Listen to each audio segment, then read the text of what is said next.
адамдын табияты дагы кабылдабай турган эң жийиркеничтүү, эң ыплас күнөөлөрдүн бири бул эркек менен эркектин же болбосо аял менен аялдын ошол ыплас жолго баруусу. Айтканга оозуң дагы барбаган ошол ыплас мамилеге баруусу.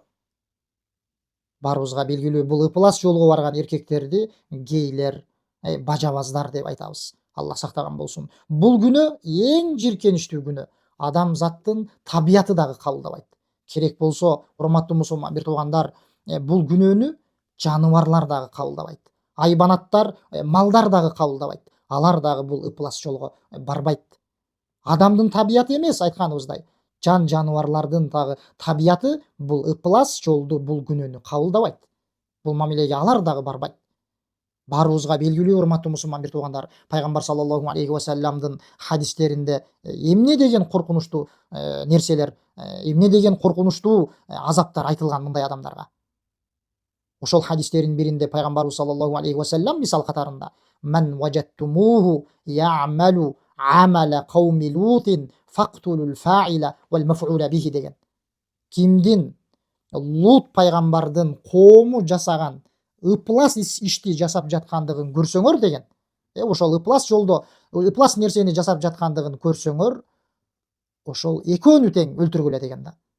Эки эркекти тең өлтүргүлө деген. Бирок өлтүрүү, аларга жаза берүү бизге тиешелүү болгон нерсе эмес. Биз ал жазаны колдонбойбуз. Жазаны падышалар, башчыларыбыз колдонот. Ал эми биз бул күнөөнүн жийиркеничтүүлүгүн айтып, даават кылып, бул нерсени адамзаттын табияты дагы кабылдабай тургандыгын жеткиришибиз керек. Ал эми жазалар айтканыбыздай, ал башчыларга кайта турган маселе. Жана ошондой эле пайгамбарыбыз саллаллаху алейхи ва саллям дагы бир хадисинде бул жийиркеничтүү күнөө жөнүндө минтип айтат. Ла'аналлаху ман амила амала кауми лут.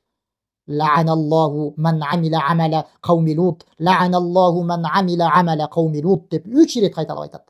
Мааниси, ошол Лут пайгамбар да анын коому ушул бажабаздык жолго барып ушул күнөө менен белгилүү болгон коом. Ошол Лут пайгамбардын коому жасаган ишти, ушул ыплас күнөөнү жасаган адамга Аллахтын алаты болсун. Ошол адамга Аллахтын алаты болсун. Ошол адамга Аллахтын алаты болсун деп пайгамбар саллаллаху алейхи ва саллям 3 ирет кайталап наалат айткан.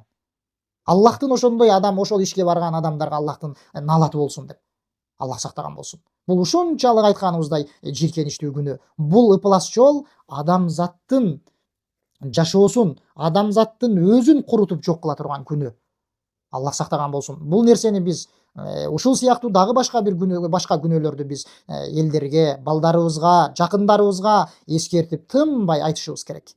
Аллах Таала биздин өлкөбүздү, биздин элибизди мындай ыплас күнөөлөрдөн, мындай жолдогу адамдардан сактаган болсун.